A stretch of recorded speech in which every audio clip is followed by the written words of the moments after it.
Hello everybody, welcome to Analyzer GS. तो आज हम लोग जो है ना स्पेस टेक्नोलॉजी का पार्ट 2 को देखेंगे।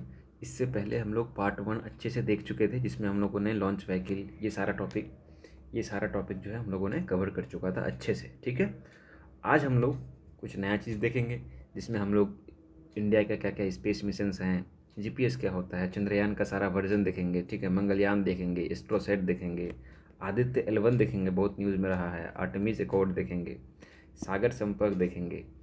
और उससे उससे आगे हम लोग क्या देखेंगे कि इसरो का जो अपकमिंग होता है ना, कि इसरो का क्या क्या मिशन है आने वाले साल में, वो सारा चीज़ भी हम लोग इसमें देखेंगे। ठीक है, तो चलिए देखिए, आप लोग अगर अभी तक भाई टेस्ट सीरीज़ का वो नहीं किए हैं, मतलब इनरोल नहीं हुए हैं, जो कि फ्री है, आपको फ्रीली अवेलेबल है टेस्ट सीरीज़, तो आप जाइए डिस्क्रिप्शन में जो है ना आपको लिंक मिलेगा गूगल फॉर्म का, इसको आप लोग सबमिट कीजिएगा और आप इनरोल हो जाइएगा। और आप टेलीग्राम से ज़रूर ज्वाइन हो जाइएगा, क्योंकि वहीं पे हम लोग आपको अपडेट भी करेंगे। और जो आपका शेड्यूल है, इसमें कुछ चेंजेस हो सकते हैं, बिकॉज़ दुर्गा पूजा है 12 अक्टूबर को, तो थोड़ा सा फिजिबल नहीं होगा 13 अक्टूबर को फुल लेंथ टेस्ट लेना। ठीक है, तो इसको थोड़ा सा आगे करेंगे, तो ये आप लोग को अपडेट मिल जाएगी। आपको अपडेट एनालाइजर जीएस के टेलीग्राम में मिल जाएगी। ठीक है, तो चलिए हम लोग अब डिस्कशन को शुरू करते हैं। ये सारा चीज़ हम लोगों ने अच्छे से देख लिया था, सैटेलाइट क्या होता है, सारा चीज़, ऑर्बिट्स क्या होता है, सारा चीज़ देख लिया था हम लोगों ने।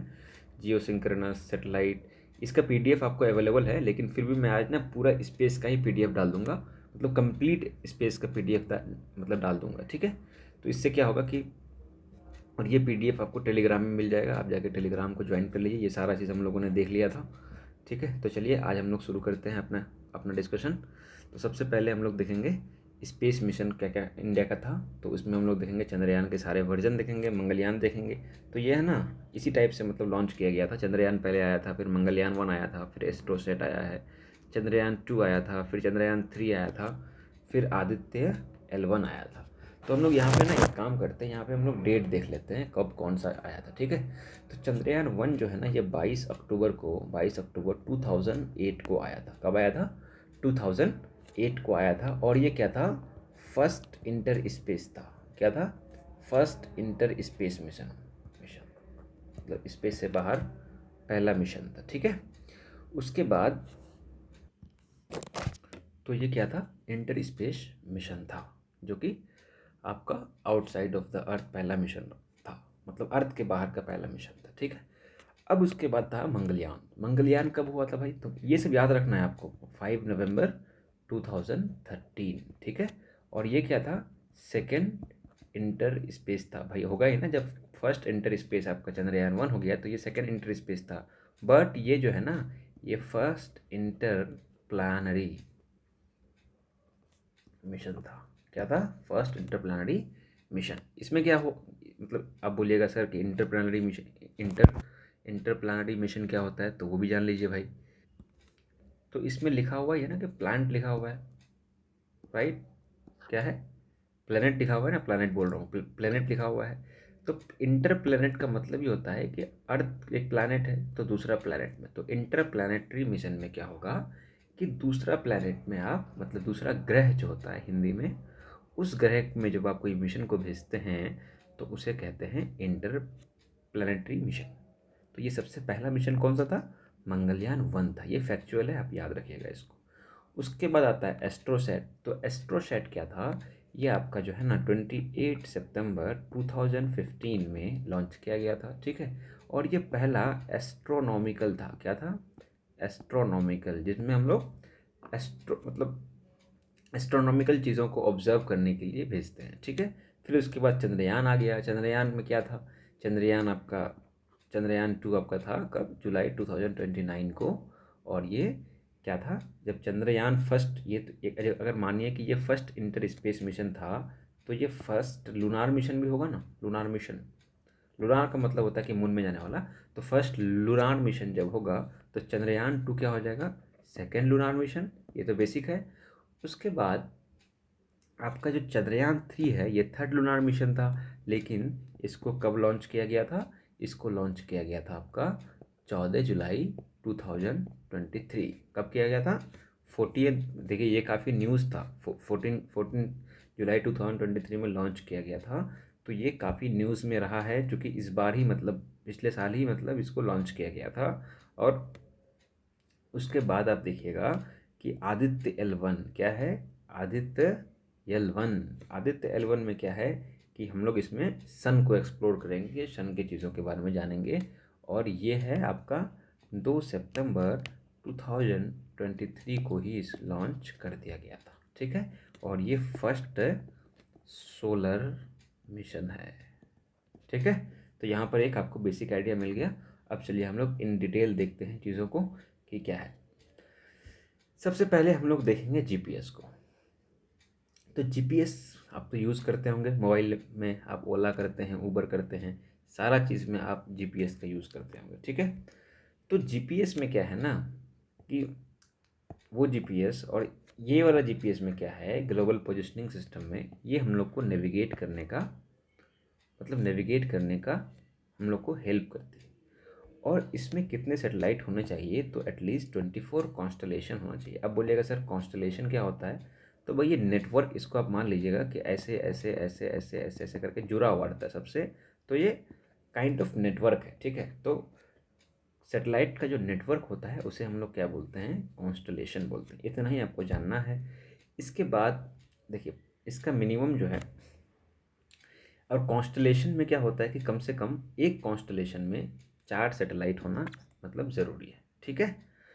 तो और ये सॉरी सॉरी सॉरी सॉरी, ये ऐसा नहीं, 4 सैटेलाइट जो है, मैं आपको बताया ना कि कॉन्स्टलेशन जो है ऐसे करके ऐसे करके ऐसे करके नेटवर्क बना हुआ है, राइट। तो 4 सैटेलाइट जो है ना, 4 कम से कम सैटेलाइट जो है वो एट ए पॉइंट, मतलब यहाँ पर मान लीजिए कि कोई खड़ा है, कोई मतलब यहाँ मान लीजिए ये अर्थ है, सॉरी यहाँ मान लीजिए अर्थ है और यहाँ पर कोई इंसान खड़ा है। तो 4 आदमी जो मतलब 4 आदमी बोल रहा हूँ, चार चार जो सैटेलाइट है वो एक ही टाइम में एक ही पॉइंट को देख सकता है। मतलब 4 एक मतलब चूकने का कोई सवाल ही नहीं है, ठीक है। और इसके बाद जो है ये कौन से ऑर्बिट में आता है, ये मियो ऑर्बिट में होता है, क्या मिड। तो मियो मियो में जब होता है तो आप इसके बारे में हम लोग लास्ट लेक्चर में पढ़े थे, बट फिर भी मैं बता देता हूँ कि इसका जो रेंज है वो 5000 से 20,000 के बीच में है, ठीक है। अब आपको इंटरेस्टिंग फैक्ट बताता हूँ। इंटरेस्टिंग फैक्ट ये है कि सबसे पहला जीपीएस जो था ना, वो उसका नाम था क्या, यूएसए लेके आई थी, और उसका क्या नाम था, नेविस्टार। क्या नाम था, नेविस्टार। और उसमें कितने कॉन्स्टलेशन से, 18 कॉन्स्टलेशन सेटेलाइट थे, जिसमें 6 रॉ में 6 रॉ में रखा गया था। कितना रॉ में, 6 रॉ में, 1 2 3 4 5 6, 6 हुआ। और हर रॉ में 3 सेटेलाइट को रखा गया था। कितना सेटेलाइट को, 3 सेटेलाइट को रखा गया था, ठीक है। तो ये आपका हो गया फैक्ट। देखिए एक बार यूपीएससी ने यहाँ से क्वेश्चन पूछी है तो आप लोगों को भी थोड़ा सा सतर्क रहने की ज़रूरत है। अब बात करते हैं हम लोग कि ग्लोबल जीपीएस किन के पास है, मतलब पूरा जो ग्लोबल जीपीएस है वो किन के पास है। तो सबसे पहले तो आप देख लिए कि यूएसए के पास है जिसका नाम है नेविस्टार। एक है आपका जिसको बोलते हैं हम लोग ग्लोनस। ग्लोनस ये कहाँ का है, ये है आपका रशिया का, ठीक है। उसके बाद तीसरा है आपका बैडू या कंपास। क्या है, बैदू या कंपास। अब बैदू नाम आया है तो आप दिमाग लगाइए क्या होगा, चाइना होगा, ठीक है। उसके बाद एक है आपका ग्लेलियो। ग्लेलियो कहाँ का है, यूरोपियन यूनियन का है। इतना फैक्ट आप याद रख सकते हैं। ये फैक्ट आप याद रखिएगा, मैं आपको बता देता हूँ। ये जो है ना मोस्ट इम्पॉर्टेंट है, हो सकता है यहाँ से इस बार आपसे सवाल पूछ ले कि बैदू या गलीलियो या नेविस्टार या ग्लोनस जो है वो कहाँ का सेटेलाइट है, मतलब कि किस देश के द्वारा बनाया गया और क्या है, ये ग्लोबल पोजिशनिंग सिस्टम है कि क्या है। ये सारी चीज़ आपसे पूछा जा सकता है, ठीक है। और अगर उससे ज़्यादा डीप पूछेगी तो ये आपका मैकेनिज्म पूछ लेगी कि पर्पस क्या है इसका, या फिर मिनिमम कितने कॉन्स्टलेशन होने चाहिए, ठीक है, राइट। मतलब 24 कॉन्स्टलेशन सेटेलाइट जो है वो मिनिमम रिक्वायरमेंट है, क्या है, रिक्वायरमेंट। तो चलिए इतना नहीं जानते हम लोग, इससे ज़्यादा पूछेगी भी नहीं। अब इससे ज़्यादा इम्पोर्टेंट जो है ये वाला इम्पोर्टेंट, ये वाला मोस्ट इम्पोर्टेंट, और ये वाला भी मोस्ट इम्पोर्टेंट। ये है कि कंट्री का, किस किस कंट्री के पास अपना रीजनल जीपीएस सिस्टम है। कौन कौन सा कंट्री है जिसके पास अपना रीजनल जीपीएस सिस्टम है, ग्लोबल नहीं है, रीजनल है, ठीक है। तो ग्लोबल में तो आप देख लिए कि कितना कंट्री थे, बैदू थे, ग्लोनस थे, नेविस्टार थे, गलीलियो थे, ये सारा देख लिए। अब देखिएगा यहाँ पर कि कंट्री के पास ऑन रीजनल सिस्टम, मतलब जीपीएस में जापान के पास है, एक है, उसका नाम है QGSS, मतलब क्वैसी जेनिथ सैटेलाइट सिस्टम, इतना ही याद रखना है। उसके बाद आपके पास है, इंडिया के पास है गगन। एक गगन है, एक IRNS है, जिसको अभी हम लोग नाविक भी कहते हैं, मोदी जी ने नाम चेंज कर दिया है इसका। तो गगन जो है ना, गगन, गगन आप जानते हैं गगन मतलब क्या होता है? आप कभी सुने गगन चुंबी छक्का? सुने हैं क्रिकेट का कमेंट्री में गगन चुंबी छक्का, मतलब गगन मतलब आसमान। तो ये आसमान से रिलेटेड कुछ होगा।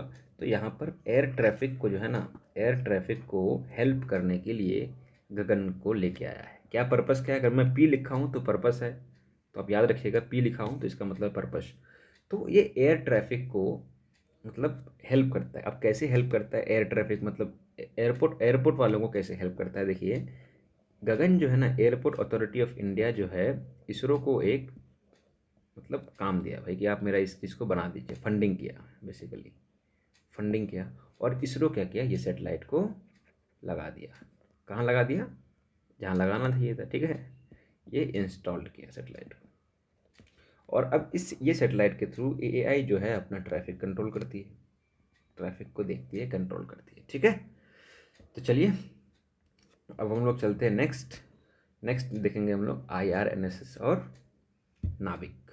तो ये इंडिया का जो IRNSS है या नाविक है, ये इंडिया का अपना रीजनल नेविगेशन सिस्टम है, जो कि 7 कॉन्स्टलेशन है इसमें, समझ गए। और 3 जो है वो जियो में लगाया गया है, और 4 जो है GSO में लगाया गया है। ये मैं आपको अभी फिर से नहीं बताऊंगा, ये मैं लास्ट लेक्चर में अच्छे से बता दिया हूँ कि what is GEO and what is GSO, ठीक है। आप अगर नहीं देखे हैं तो आप पहले जाकर कवर कीजिए उसको, फिर इस वीडियो को देखिएगा। अब आते हैं हम लोग IRNSS को या नाविक को कब लॉन्च किया गया था, ठीक है। तो देखिएगा, जब कारगिल का युद्ध हुआ था ना 1989 में, कारगिल वॉर हुआ था, तब ना यहाँ पर हम लोग के पास ऐसा कुछ रीजनल सिस्टम नहीं था जो अपना, कि हम लोग क्या बोलते हैं, अपना जो बाउंड्री है ना, बाउंड्री जो भी है, मतलब इस टाइप का जो बाउंड्री है, उस बाउंड्री को हम लोग प्रोटेक्ट करने के लिए जो है USA से मांगे थे कि अपना आप थोड़ा सा रीजनल सिस्टम GPS को दीजिए, बट उन्होंने नहीं दिया था। तो हम लोग थोड़ा सा कारगिल में हम लोग को काफ़ी प्रॉब्लम भी हुआ था। तो हम लोगों ने क्या किया ना, उसके बाद हम लोग 2006 में हम लोगों ने IRNSS बनाया, और 7 कॉन्स्टलेशन के साथ हम लोग 2006 में IRNSS बनाया। इसमें काफ़ी बहुत सारे वर्जन्स हैं, बट हम लोग BPSC के पॉइंट ऑफ व्यू से इतने सारे देखना हम लोगों को कोई ज़रूरी नहीं है। लेकिन एक चीज़ यहाँ पर ज़रूरी है कि IRNSS या नाविक 2 टाइप के होते हैं। एक होते हैं SPS और दूसरा होता है PPS। SPS क्या होता है कि इसमें ना सिविलियन को सेवा दिया जाता है, सिविलियन को, स्टैंडर्ड पोजिशनिंग सिस्टम। इसमें क्या है कि सिविलियन जो है वो इसका यूज़ कर सकते हैं, बट ये जो है ना, ये सिविलियन आपका यूज़ नहीं कर सकते हैं। तो भाई कौन कर सकते हैं? ये मिलिट्री कर सकते हैं, मिलिट्री, ठीक है।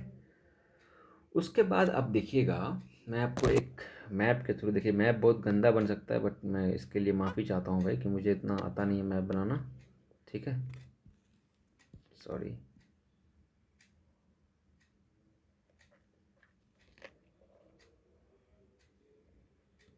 देखिए ये इंडिया है, तो इसका जो बॉर्डरिंग चीज़ों को है ना, बॉर्डरिंग चीज़ों को भी देखेगा क्या, कौन देखेगा? IRNSS। और कब तक, कहाँ तक देखेगा?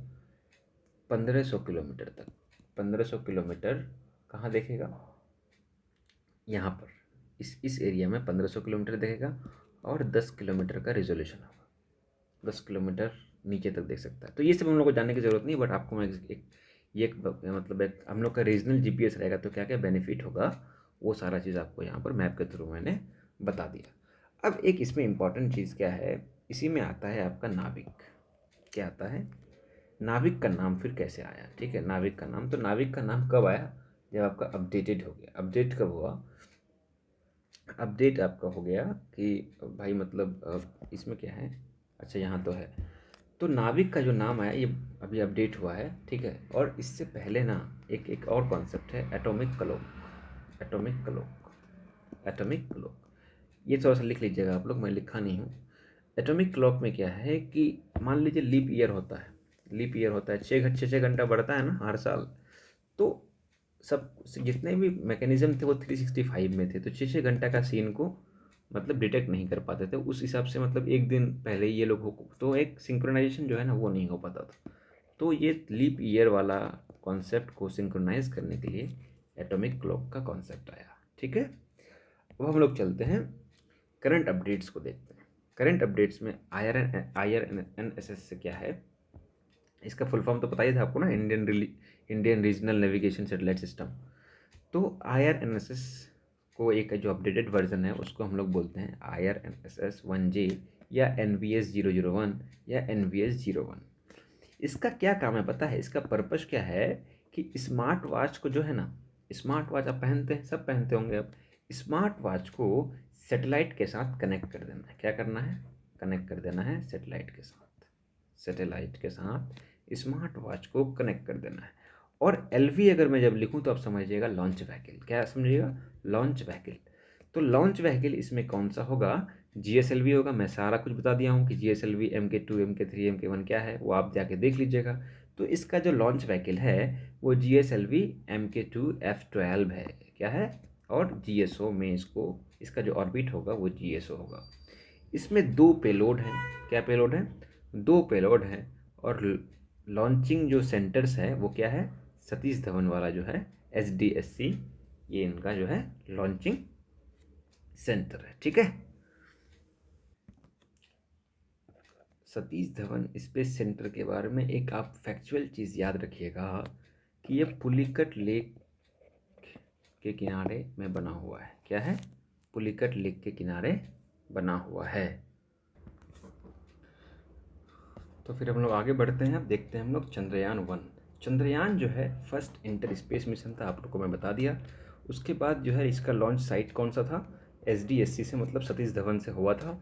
लॉन्च व्हीकल कौन सा था, PSLV C11 था, 1380 kg है। और इसका रैंक क्या था पता है आपको, चंद्रयान 1 जब लॉन्च किया गया था तो इंडिया का क्या रैंक था पता है, तो 5th रैंक था, 5th रैंक। तो आप सर बोलिएगा कि एक रैंक कौन सा था, 2 कौन सा था, 3 कौन सा था, 4 कौन सा था, 5 कौन सा है। ठीक है, तो आपको मैं बता रहा हूँ, पहला USA, दूसरा रशिया, तीसरा आपका जापान, चौथा आपका EU और पांचवा आपका इंडिया, चाइना नहीं है। ठीक है, उसके बाद आपका जो है ये हो गया। अब इसका अचीवमेंट क्या क्या था चंद्रयान 1 का, कि ये जाकर के ना चांद में जाकर के, मून में वाटर का एक्सप्लोरेशन किया, आयरन का देखा।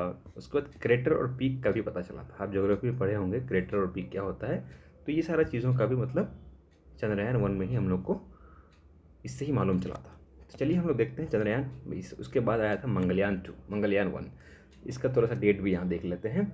ये आया था आपका 22 अक्टूबर 2008, 22 अक्टूबर 2008। अब हम लोग देखते हैं मंगलयान को। मंगलयान कब आया था भाई, ये आपको तो मैं बताया, लेकिन फिर भी मैं बता देता हूँ दोबारा, आपको याद हो जाएगा। 5 नवंबर 2023। और ये इसका भी क्या था, सतीश धवन PSLV C25 इसका लॉन्च व्हीकल था। और रैंक क्या था इसका, रैंक था आपका 4th। कितना था, 4th, किसका, इंडिया का। इससे पहले कौन कौन था भाई, तो इससे पहले था एक में USA, दूसरा है आपका रशिया, तीसरा था आपका EU यूरोपियन यूनियन, और चौथा है आपका इंडिया। ठीक है, इतना ही आपको याद रखना है। और सबसे पहले जो है USA का, आप बोलिएगा सर USA का नाम क्या था, तो उसका नाम था मावेन, मावेन बाई नासा। ठीक है, जैसे हम लोग का नाम है ना मंगलयान, तो उनका नाम था मावेन। क्या नाम था, मावेन। अब हम लोग देखते हैं थोड़ा एस्ट्रोसेट के बारे में। एस्ट्रोसेट होता क्या है, तो एस्ट्रोसेट क्या है भाई, एस्ट्रो है तो ये पहला एस्ट्रोनॉमिकल सैटेलाइट था जो एस्ट्रोनॉमी, और इसका भी इसका भी जो लॉन्चिंग साइट था वो कहाँ से था, SDSC से था। लॉन्च व्हीकल जो था इसका PSLV C30 था। 1513 kg इसका मतलब वेट है, 650 किलोमीटर इसका वो है, मतलब अब डिस्टेंस है, मतलब इतना दूर तक जाएगा। और रैंक क्या है पता है इसका आपको, रैंक है इसका आपका, अगर आप रैंक की बात करेंगे तो इसमें भी आपका 5th रैंक है। 5th रैंक में USA पहला है, USA पहला है। ठीक है, फिर आपका USSR, रसिया है, रसिया, USSR बोल रहा हूँ, USSR तो पहले था। उसके बाद आपका जापान है, फिर उसके बाद EU है, उसके बाद इंडिया है, अपना प्यारा भारत। ठीक है, ये 5th 5th रैंक है। ठीक है, इतना ही हमको याद रखना है। कितना? बस इतना ही याद रखना है, ठीक है। अब आगे चलते हैं, देखते हैं चंद्रयान 2। चंद्रयान 2 भी कहाँ से लॉन्च हुआ था? सतीश धवन से लॉन्च हुआ था। लॉन्च व्हीकल कौन सा था? GSLV Mk3M1 या LVM-3M1। मैं बताया था इसको कि इसको क्यों ऐसे, मतलब दोनों का मतलब एक ही चीज़ है, लॉन्च व्हीकल दोनों एक ही है, बट नाम कभी कभी अलग अलग से लिया जाता है। लेकिन इसमें एक इंपॉर्टेंट चीज़ याद रखिए कि इसमें पेलोड जो थे उसमें 13 थे। कितने पेलोड थे? 13। पेलोड क्या होता है भाई? जो मतलब कैरी करता है, तब चीज़ों को जो कैरी करता है, जैसे लैंडर को कैरी किया, रोवर को कैरी किया। अब रोवर भी बहुत सारा चीज़ों को कैरी करेगा, तो ये सारा चीज़ों को जो है ना उसको पेलोड ही कहते हैं। तो इसमें 3 कंपोनेंट है, याद रखिएगा। एक है आपका ऑर्बिटर, दूसरा है आपका लैंडर, और तीसरा है आपका रोवर। तो पिछले बार जो क्या हुआ था ना, चंद्रयान 2 जब आपका 2000 कब हुआ था लॉन्च बताइए? 22 जुलाई जुलाई 2019 में ये लॉन्च हुआ था। तो ये क्या हो गया था, हमारा जो रोवर है, हमारा जो लैंड मतलब ये लैंडर जो है वो सॉफ्ट लैंडिंग नहीं कर पाया था, जिसके बाद लैंडर का जो चक्का था वो भी टूट गया था, तो जिसके वजह से वहीं पे मतलब स्टे कर गया था, वहीं पर स्टक हो गया था। तो इससे इससे लेकिन एक फ़ायदा हुआ था कि ये सॉयल सैंपल इससे हम लोग को हुआ था। तो चंद्रयान 2 जो है वो फेलियर मिशन नहीं था, ऑल्दो हम लोग वहाँ से सॉयल सैंपलिंग भी किए थे, समझ के, जहाँ पे गिरा था मतलब वहीं से हम लोग सॉयल सैंपलिंग किए थे। इसमें सिर्फ इतना याद रखना है कि आपका पेलोड जो है वो 13 था। इसमें कितना था? 13 पेलोड था, इतना याद नहीं रखना है। अब आते हैं हम लोग चंद्रयान 3 में। इसमें हम लोग देखेंगे सारा पेलोड, जो कि ये करंट में हुआ है, तो इसमें सारा पेलोड के बारे में देखेंगे। ये भी आपका सतीश धवन से लॉन्च हुआ है। इसका भी GSLV Mk3M4 है, LVM-3M4 है। ये सब याद करने का है। 4000 kg का होगा। और इसका जो लाइफ स्पेन है ये इंपॉर्टेंट है, ये 14 अर्थ डे होगा या 10 मून डे, ये याद रखिएगा। उसके बाद जो है इसका जो मॉड्यूल है, एक होता है प्रोपल्सन मॉड्यूल, एक होता है लैंडर मॉड्यूल, और दूसरा होता है एक होता है रोवर मॉड्यूल, ठीक है। तो प्रोपल्सन मॉड्यूल क्या बोलता है? प्रोपल्सन मॉड्यूल ना अर्थ का जो, ये मान लीजिए अर्थ है, ठीक है, ये मान लीजिए अर्थ है, तो ऐसे ऐसे ऐसे करके जब लूनार में ये शिफ्ट करा देता है ना, ठीक है, मतलब लैंडर को लूनार ऑर्बिट में शिफ्ट करा देता है, तो उसे ही हम लोग क्या बोलते हैं? प्रोपल्सन बोलते हैं। तो प्रोपल्सन में जो है एक पेलोड है। कितना पेलोड है? एक पेलोड है, P1 है, मतलब पेलोड एक है। इसका नाम क्या है? शेप। शेप का क्या काम है? शेप का काम है कि लाइट को डिटेक्ट करना। किसका? लाइट को डिटेक्ट करना एक्सो प्लानट में। इससे क्या पता चलेगा कि अगर लाइट होगा तो पता चल जाएगा कि यहाँ पर पहले लाइफ पॉसिबिलिटी है लाइफ का कि नहीं है, मतलब पॉसिबिलिटी ऑफ लाइफ है या नहीं है, ठीक है। उसके बाद था लैंडर में आपका जो है 4 पेलोड है, रोवर में आपका 2 पेलोड है। देखते हैं हम लोग 4 पेलोड और 2 पेलोड क्या क्या है। तो सबसे पहले देखते हैं हम लोग लैंडर पेलोड का। लैंडर पेलोड में एक है आपका रंभा। क्या है? रंभा। रंभा का फुल फॉर्म है आपका, नोट कर लीजिएगा, मैं आपको बताता हूँ। Radio anatomy of moon bound hyper sensitive ionosphere and atmosphere, ठीक है। इस इसका काम क्या है पता है? इसका काम है प्लाज्मा डेंसिटी का स्टडी करना। क्या क्या करना? प्लाज्मा डेंसिटी को स्टडी करना। दूसरा है आपका चेस्टी। चेस्टी किसको बोलते हैं? चेस्टी का फुल फॉर्म है Chandra surface thermal physical experiment. अब जब थर्मल आएगा तो क्या करेगा ये भाई? ये थर्मल प्रॉपर्टीज़ को क्या करेगा? मेज़र करेगा। क्या करेगा? मेजरमेंट करेगा। क्या करेगा? मेजर करेगा। और ये कहाँ होता है? ये होता है आपका नियर पोल के पास। कहाँ होता है? चेस्टी जो वर्क करती है वो कहाँ करती है? नियर पोल में करती है। देखिए इसको देख लीजिएगा एक बार, ये इतना तो टफ नहीं पूछेगी वो, बट आप देख लीजिएगा। तीसरा आता है इल्सा। लैंडर का पेलोड तीसरा, इसका नाम है इल्सा। इल्सा का फुल फॉर्म है instrument of lunar seismic activity. क्या है? Instrument of lunar seismic activity.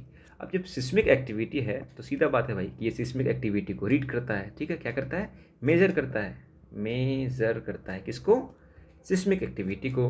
और ये सिस्मिक एक्टिविटी होगा कहाँ भाई? क्रस्ट में होगा, मेंटल में होगा, या सरफेस में होगा, इसी टाइप का होगा। तो ये चीज़ आप देख लिए। अब आते हैं चौथा जो पेलोड है लैंडर का, वो है LRA। LRA का मतलब है लेज़र पेट्रो रिफ्लेक्टर एरे। क्या है? लेज़र रेट्रो रिफ्लेक्टर एरे, ठीक है। इसका क्या होता है? ये डायनामिक्स ऑफ मून जो है ना, मून का जो, चांद का जो डायनामिज्म है, मतलब वो जो कितना डायनामिक है उसका नेचर, उसको क्या करता है? अंडरस्टैंड करता है और एक्सपेरिमेंट करता है, ठीक है। इतना ही याद रखना है, इससे ज़्यादा कुछ भी याद नहीं रखना है भाई, इससे ज़्यादा पूछेगा भी नहीं, और पूछेगा तो किसी से नहीं होगा, ठीक है। अब आते हैं रोवर पे, ठीक है। रोवर क्या था? एक व्हील है, एक चक्का वाला, देखे थे ना चक्का वाला, जो ये उसी को बोलते हैं रोवर। तो रोवर में है एक पेलोड का नाम है लिब्स। लिब्स का मतलब है, लिब्स का क्या मतलब है? लिब्स का मतलब है laser induced break down spectroscope. आप इसको ऐसे करके लिख लीजिएगा, मैं फिर से बता रहा हूँ, laser introduce break down spectroscope. ठीक है, इसका क्या काम है? ये ना मिनरल केमिकल कंपोजिशन का पता करती है। दूसरा पेलोड आपका है एपेक्स। एपेक्स क्या करती है? एपेक्स मतलब अल्फा पार्टिकल एक्सरे स्पेक्ट्रोमीटर। क्या है? Alpha particle X ray spectrometer. ये क्या करता है? ये एलिमेंट को खोजता है। क्या? ये एलिमेंट कंपोजिशन का बारे में पता चलता है। कहाँ से? रॉक और सॉइल ऑफ मून से। मतलब मिट्टी का जो मतलब मून, चांद का जो मिट्टी है या पहाड़ रॉक्स जो है, ठीक है, बट तो वहाँ से देखता है कि वहाँ क्या क्या मिलता है एलिमेंट। अल्मोनियम मिलता है, मैग्नीशियम मिलता है, सिलिकॉन है, पोटेशियम है, कैल्शियम है, फेरस है, इस टाइप ये सारा चीज़ जो है ये कौन देखता है? ये देखता है आपका APXS। इसका मतलब है अल्फा पार्टिकल एक्सरे स्पेक्ट्रोमीटर। ठीक है, उसके बाद आता है एक इसी में कॉन्सेप्ट है स्लिंग शॉट मेथड, जो इस बार यूज़ किया गया है। तो आपसे पूछ सकता है कि स्लिंग शॉट मेथड जो है वो कहाँ पे यूज़ किया गया था, इसलिए किससे रिलेटेड है? तो अब याद रखिएगा, ये आपका चंद्रयान 3 से रिलेटेड था। इसमें कुछ नहीं करता है ये ना, चंद्रयान 3 में हम लोग एक नया कॉन्सेप्ट लेके आए थे, जो कि अर्थ का ग्रेविटी को हम लोग यूज़ करते हैं ऐसे, ऐसे हुआ, ऐसे करके सीधा ये मून। उसके बाद मून, ये मान लीजिए, ये एक सेकेंड, ये है वो अर्थ। अरे दिल क्यों बन जाता है बार बार भाई, इतना मोहब्बत नहीं है। ये हुआ आपका अर्थ, और ये है आपका चांद। ठीक है, तो यहाँ से हम लोग लॉन्च किए, ऐसे ऐसे ऐसे ऐसे ऐसे करके सीधा ऐसे होता है, फिर ऐसे ऐसे ऐसे ऐसे ऐसे करके यहाँ पहुँचती है। तो ये वाला जो एरिया है ना, इसी को हम लोग स्लिंग शॉट कहते हैं। ठीक है, स्लिंग शॉट मेथड। ठीक है, चलते हैं बहुत इंपॉर्टेंट आदित्य L1। क्या है आदित्य L1? आदित्य L1 जो है वो फर्स्ट सोलर मिशन है। क्या है? फर्स्ट सोलर मिशन है। और फर्स्ट सोलर मिशन के साथ साथ इसका बताइए, थोड़ा सा डेट बताइए तो क्या है? 2 सितंबर 2023 है। क्या है?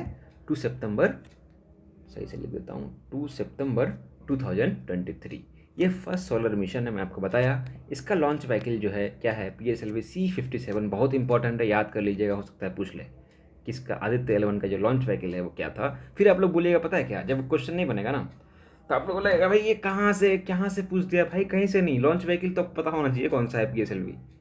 ठीक है, फिर उसके बाद ये है L1 को हम लोग ना हेलो ऑर्बिट भी कहते हैं। और अभी बताऊंगा क्या क्या है सीन। पेलोड इसमें जो है वो 7 है। कितना है? 7। पेलोड जो है वो 7 है। उसके बाद अब इसका हम लोग देखेंगे कि लैग्रेंज पॉइंट क्या बोलते हैं। लैग्रेंज पॉइंट किसको बोलते हैं? लैग्रेंज पॉइंट देखिए यहाँ पर आप, ये हुआ L1 है, यहाँ पे L1, यहाँ पे है आपका L2 है, यहाँ पे आपका L3 है, L4 है, L5 है। कितना है?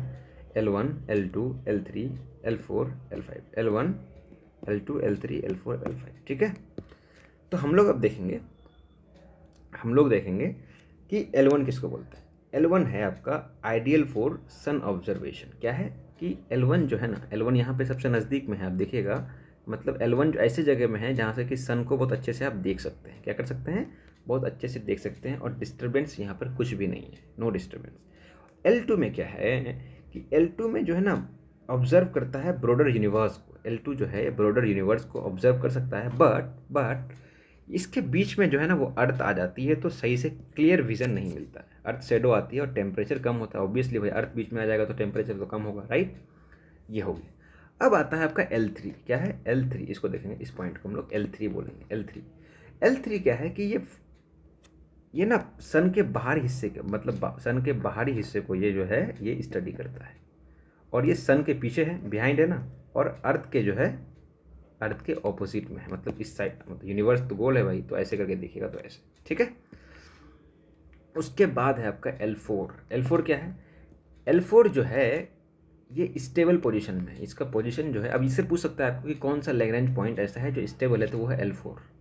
और ये ट्राइंगल बनाता है किसके किसके बीच? अर्थ सन हुआ, देखिए इधर, देखिए मैं आपको फ्रेज बताता हूँ। अर्थ से गया सन, और L4 में ये क्या बनाता है, ट्राइंगल बनाता है। ठीक है, कौन सा ट्राइंगल, इक्विलेटरल ट्राइंगल। ठीक है, सन और अर्थ के बीच में। इतना ही आपको याद रखना था, इससे ज़्यादा आपको कुछ याद नहीं रखना है। अब हम लोग देखते हैं आर्टेमिस एकॉर्ड को। आर्टेमिस एकॉर्ड क्या है, ये 13 अक्टूबर 2020 को लॉन्च किया था। कौन किया था, नासा। कौन किया था, नासा। अब नासा और इसरो मिलकर के क्या करेगा, आर्टेमिस एकॉर्ड करेगा। उसके तहत हम लोग किसी एस्ट्रोनॉट को जो है वो मून में भेजेंगे। किसको, एस्ट्रोनॉट को मून में भेजेंगे। और कहाँ से भेजेंगे, जॉनसन स्पेस सेंटर। कहाँ है ये, टेक्सास यूएसए में है। ये स्पेस सेंटर से हम लोग एस्ट्रोनॉट को मून पे भेजेंगे। और इंडिया जो साइन किया है ना इस आर्टेमिस एकॉर्ड को, ये इंडिया 27 नेशन बन चुका है। कितना नेशन, 27वां नेशन बन चुका है। 27वां नेशन, 27वां देश ऐसा बन चुका है जो आर्टेमिस एकॉर्ड को साइन किया है। ठीक है, अब हम लोग देखते हैं थोड़ा कि कमिटमेंट क्या है इसका। कमिटमेंट तो कुछ होगा, तो कमिटमेंट इसमें यह है कि आप ना पीसफुल पर्पस के लिए इसको यूज़ करेंगे, पीसफुल पर्पस के लिए यूज़ करेंगे। उसके बाद आप कॉमन इंफ्रास्ट्रक्चर को डेवलप करेंगे, नासा और इसरो मिल करके। ठीक है, उसके बाद इसी टाइप का चीज़ें हैं, मतलब कि स्पेस ऑब्जेक्ट को आप रजिस्टर्ड करेंगे, डेटा शेयर कीजिएगा एक दूसरे से, ये सारी चीज़ें हैं। ठीक है, ये सारा चीज़ जानने की ज़रूरत नहीं है, बट ये चीज़, इतना जो चीज़ था ये काफ़ी बेसिक है, इसको आपको जानना चाहिए। ठीक है, अब आते हैं हम लोग नेक्स्ट है आपका high altitude pseudo satellite vehicle. बहुत इंटरेस्टिंग है ये, पता है, ये है सैटेलाइट और व्हीकल है। ये कब हुआ था लॉन्च, फरवरी 2024, मतलब इसी साल हुआ है। ये क्या काम करता है कि बॉर्डर को सर्विलांस करता है, बॉर्डर को चेक करता है, बॉर्डर मतलब इंडिया का जो बॉर्डर है ना उसका सर्विलांस करता है। और ये चलता कैसे पता है, ये चलता है आपका सोलर पावर से। किससे, इंटरेस्टिंग है, सोलर पावर से चलता है। और अनमेन्ड है, इसमें कोई इंसान नहीं होता, अनमेन्ड एरियल व्हीकल है। और जो ये ऑपरेट होता है, ये ऑपरेट कैसे होता है बताइए जरा, ऑपरेट कैसे होगा भाई। ऑपरेट कैसे होता है, सोलर पावर से होता है। और ये स्ट्रेटोस्फेयर में चलता है। कौन सा स्फेयर में, स्ट्रेटोस्फेयर में, 18 से 20 किलोमीटर वाला जो है, मतलब मान लीजिए। और इसी को हम लोग हैप्स बोलते हैं, HEPS, HAPS, HEPS, high altitude pseudo satellite vehicle. ठीक है, अब इसको लॉन्च कौन किया, आपका सवाल आएगा। तो भाई ये CSIR जो है ना, क्या है CSIR का फुल फॉर्म, दिल्ली में है ये। मुझे बताइएगा कमेंट में कि CSIR का फुल फॉर्म क्या है। तो CSIR का जो है एक लैब है जिसको हम लोग नेशनल एरोस्पेस लैब बोलते हैं, जो कहाँ है, कर्नाटका में है, चल्लाकरा नाम से वो इस चीज़ को बनाया है। ठीक है, इतना तो याद रखेंगे आप। चलिए नेक्स्ट चलते हैं, इनसेट 3DS देखते हैं। इनसेट 3DS में क्या है कि ये 17 फरवरी 2024 को लॉन्च हुआ था। इसका लॉन्च व्हीकल जो था, लॉन्च व्हीकल ये PSLV F14 था। क्या था, F14।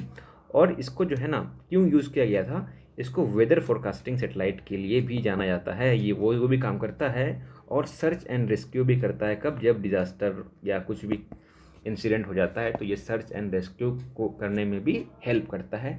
आपको बस इतना ही याद रखना है कि क्या काम करता है और कौन सा लॉन्च व्हीकल है। लॉन्च व्हीकल क्या है, PSLV F14। तो चलिए नेक्स्ट चलते हैं हम लोग, सागर संपर्क। अब देखिएगा सागर संपर्क क्या है।